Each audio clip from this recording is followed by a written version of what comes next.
ኢራን በኳታር በሚገኘው የአየር ጦር ላይ የሚሳኤል ጥቃት ሰነዘረች። ኢራን በኳታር አል ኡደይድ የአየር ሰፈር ላይ የሚሳኤል ጥቃት ማድረሷን የገለጸች ሲሆን ለአሜሪካ ጥቃት የተሳካ ምላሽ ሰጥቻለሁ ብላለች። ኳታር የአየር ክልሏን ከጥቃቱ በፊት መስጋቷን ገልጻ የነበረ ሲሆን ከጥቃቱ በፊት የኢራን ፕሬዝዳንት ማሱድ ፔዜሽኪያን ምላሽ ሳንሰጥ አንተውም ብለው ነበር። ኳታር ጥቃቱን ተከትሎ ሉዓላዊነቴ ተጥሷል ብላለች። በተጨማሪ ኢራን በኢራቅ በሚገኘው የአሜሪካ የጦር ማዘዣ ላይም ጥቃት ሰንዝራለች። ኢራን ወደ ኳታር የላከችው የሚሳኤል ቁጥርም አሜሪካ ከጣለችባት የቦምብ ቁጥር እኩል መሆኑ ተገልጿል። በጥቃቶቹ ስለተባለ ጉዳት የተባለ ነገር የሌለ ሲሆን አሜሪካም የሰጠችው ምላሽ የለም። በአገር ላይ ጥቃት ሲፈጸም ዝም ብሎ መመልከት አይቻልም። የኢራን የመንግስት መገናኛ ብዙኃን ኢራን በአሜሪካ ለተፈጸሙባት ጥቃቶች ኃያልና ለድል የሚያበቃትን ምላሽ መስጠቷን መጀመሪያ ተዘገበ።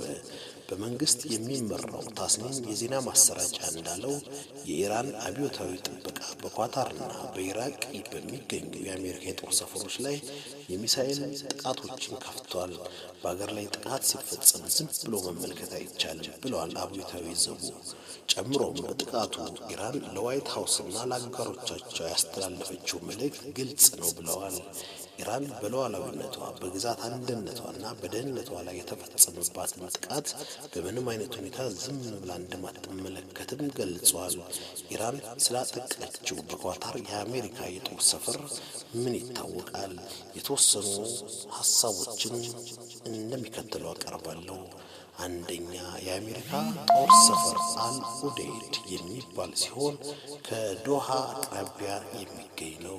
ሁለተኛ፣ ይህ የጦር ሰፈር ወደ 8,000 የሚጠጉ የአሜሪካ ወታደሮች የሰፈሩበት ነው። ሶስተኛ፣ በመካከለኛው ምስራቅ የሚገኘው የአሜሪካ ሰራዊት ማዕከላዊ እዝ የአየር ኃይል ክፍል ዋና ማዘዣ ነው።